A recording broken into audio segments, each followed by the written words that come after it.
Now let's look at some interesting facts about DIA. Even though the area is basically flat with a stunning view of mountains all around, since it's in a valley, a large expense of time and money was taken to extensively lower some areas and raise others. They moved 110 million cubic yards of earth around. This is about L/third of the amount of earth they moved when they dug out the Panama Canal.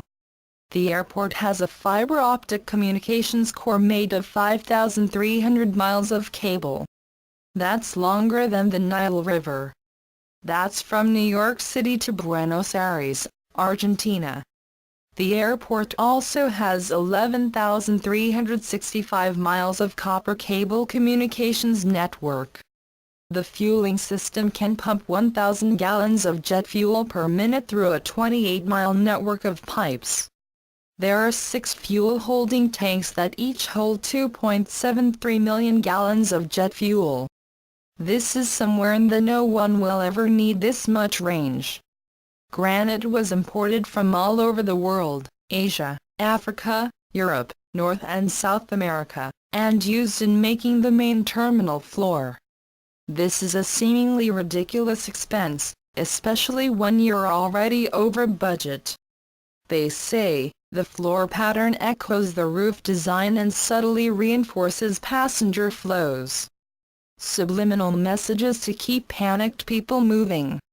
The huge, main terminal is Jeppesen Terminal, named after Alfred Jeppesen, who was the first person to create maps specifically for aviation. The company is still in business today.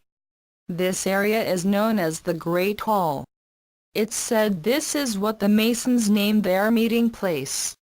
It is 900 feet by 210 feet. This is over 1.5 million square feet of space. All told, there is over 6 million square feet of public space at DIA. The airport brags that they have room to build another terminal and 2 more concourses, and could serve 100 million passengers a year. The airport flew 36 million in 2001. The only way to get to the other 2 concourses terminals from the Great Hall, or vice versa, is via the airport's train system. There are more than 19 miles 30 kilometers of conveyor belt track, luggage transport cars, and road in their own underground tunnels that move baggage and goods. They're so huge you can drive trucks through them, and some remain unused.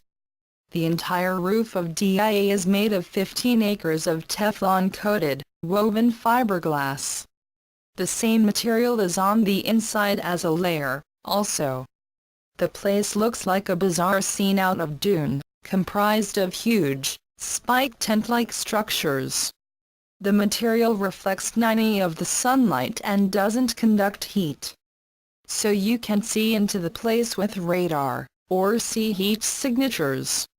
It's important at this point to understand some information from this report. Technology for the United States Navy and Marine Corps, 2000 to 2035, Becoming a 21st Century Force Volume 9, Modeling and Simulation. 3 Potential Failures and Disasters for DoD's M&S. Broad Observations, Intellectual and Technological Infrastructure, Complex Systems, and the Need for Humility. The study's terms of reference appendix are asked for an identification of present and emerging technologies that relate to the full breadth of Navy and Marine Corps mission capabilities, with specific attention to information warfare, electronic warfare, and the use of surveillance assets.